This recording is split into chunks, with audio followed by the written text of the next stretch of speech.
जीवन का मूल्य क्या है? दोस्तों, आज की गौतम बुद्ध कहानी के माध्यम से हम आपको बताएंगे कि बुद्ध के नजरिए से हमारे जीवन का मूल्य क्या है। हम में से बहुत से लोग अपनी जिंदगी की कीमत नहीं समझते और ऐसी चीजों में अपनी जिंदगी बर्बाद कर देते हैं जिससे हमें ही नुकसान होता है। कुछ लोग शराब के पीछे, कुछ लड़कियों के पीछे और कुछ पैसों के पीछे अपना पूरा जीवन बर्बाद कर देते हैं। आज की बुद्ध कथा के माध्यम से आपको पता चलेगा कि हमारा जीवन कितना अनमोल है और हमें अपना यह अनमोल जीवन कैसे जीना चाहिए। एक समय की बात है, गौतम बुद्ध अपने शिष्यों को जीवन से जुड़ी अच्छी और बुरी बातों का ज्ञान दे रहे थे। सभी शिष्य बड़े ध्यान से उनकी बात सुन रहे थे। उन सभी में एक शिष्य ऐसा भी था जिसे प्रश्न पूछने की आदत थी। वह उठकर गौतम बुद्ध के पास गया और उनसे बोला, आप हमें जीवन के बारे में जो कुछ भी सिखा रहे हैं उसका क्या फायदा, क्योंकि हम में से कई बच्चे तो यह भी नहीं जानते कि हमारे जीवन का मूल्य क्या है और यह जीवन कितना कीमती है हमारे लिए है।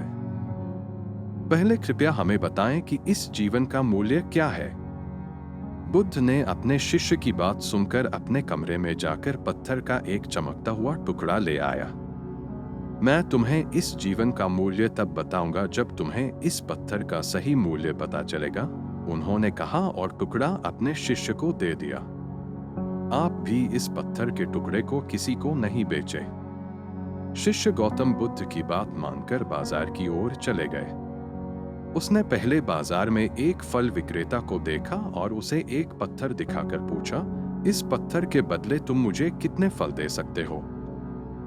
फल विक्रेता ने कहा, यह पत्थर कोई खास नहीं है, लेकिन फिर भी मैं तुम्हें इसके बदले में 10 केले दे सकता हूं।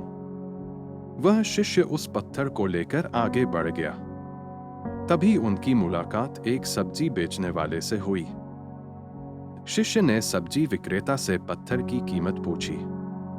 इस पत्थर की कीमत के बदले मैं तुम्हें अधिक से अधिक सब्जियों से भरा एक थैला दे सकता हूं। सब्जी विक्रेता ने पत्थर को ध्यान से देखा। उस पत्थर को लेकर शिष्य एक सोने के व्यापारी के पास गया। पत्थर के उस टुकड़े की चमक देखते ही सुनार ने उसकी कीमत 100 सोने के सिक्के लगा दी। जब शिष्य ने टुकड़ा बेचने से इनकार कर दिया तो सुनार बदले में 200 सोने के सिक्के देने पर सहमत हो गया। लेकिन शिष्य ने वह पत्थर नहीं बेचा। इसके बाद शिष्य एक हीरे के व्यापारी के पास गया और पत्थर का टुकड़ा उसके सामने रख दिया। जैसे ही हीरे के व्यापारी ने उस पत्थर को देखा, उसने एक साफ कपड़ा बिछाया, उस पर पत्थर रखा, फिर उसकी परिक्रमा की और हाथ जोड़कर पत्थर को कपड़े में लपेटते हुए कहा, तुम जिसे साधारण समझ रहे हो उसकी कीमत पूछ रहे हो, पत्थर। दरअसल यह एक बहुमूल्य माणिक है। ऐसा माणिक हर किसी को नहीं मिलता। अगर मैं अपना सब कुछ बेच भी दूं, तो भी मैं उसकी कीमत नहीं चुका सकता। उस व्यापारी की बातें सुनकर शिष्य आश्चर्यचकित रह गया। वह भागता हुआ सीधा बुद्ध के पास आया और बाजार में जो कुछ भी हुआ उसे बताया। उसकी आश्चर्यचकित बातें सुनकर गौतम बुद्ध बोले, तुम्हारे प्रश्न का उत्तर इस माणिक के मूल्य में ही छिपा है। हमारा जीवन भी एक माणिक है। माणिक की तरह यह भी अनमोल है, लेकिन हम इस बात को हमेशा नजरअंदाज कर देते हैं और अपने जीवन की कीमत नहीं समझते हैं। हम दूसरों को देखकर और उनके जैसा जीने की कोशिश करके अपने जीवन का मूल्य कम कर देते हैं। हम सोचते हैं कि हमारे जीवन का मूल्य वही है जो दूसरे हमें बताते हैं, लेकिन हमेशा याद रखें कि दूसरा व्यक्ति आपको अपनी स्थिति, बुद्धि और समझ के अनुसार महत्व देता है। जीवन केवल एक बार मिलता है, इसलिए इसे बर्बाद मत करो। अपने जीवन को उतना ही मूल्यवान समझे जितना आप अपने बैंक में मौजूद पैसों को मानते हैं। आज के समय में लोग प्यार, पैसा और दिखावा जैसी चीजों को अपनी जान से भी ज्यादा कीमती मानते हैं। लोग प्यार की वजह से आत्महत्या कर लेते हैं।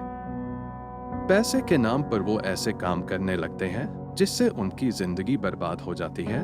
नाम कमाने के नाम पर वो गलत काम करने लगते हैं। हमेशा याद रखें कि दिखावा करना जरूरी नहीं है। प्यार दोबारा पाया जा सकता है, पैसा दोबारा कमाया जा सकता है, लेकिन जिंदगी दोबारा नहीं पाई जा सकती। इसलिए अपना अनमोल जीवन अच्छे से जिए। हर सेकंड का आनंद ले। कभी यह मत सोचो कि तुम इस दुनिया में किसी काम के नहीं हो। यह कभी मत सोचो कि तुम्हारा जीवन निरर्थक है। तुम्हारे होने या न होने से कोई फर्क नहीं पड़ता। जब भी आपके मन में ऐसे नकारात्मक विचार आए, तो बस खुद को याद दिलाएं कि जीवन एक रत्न है।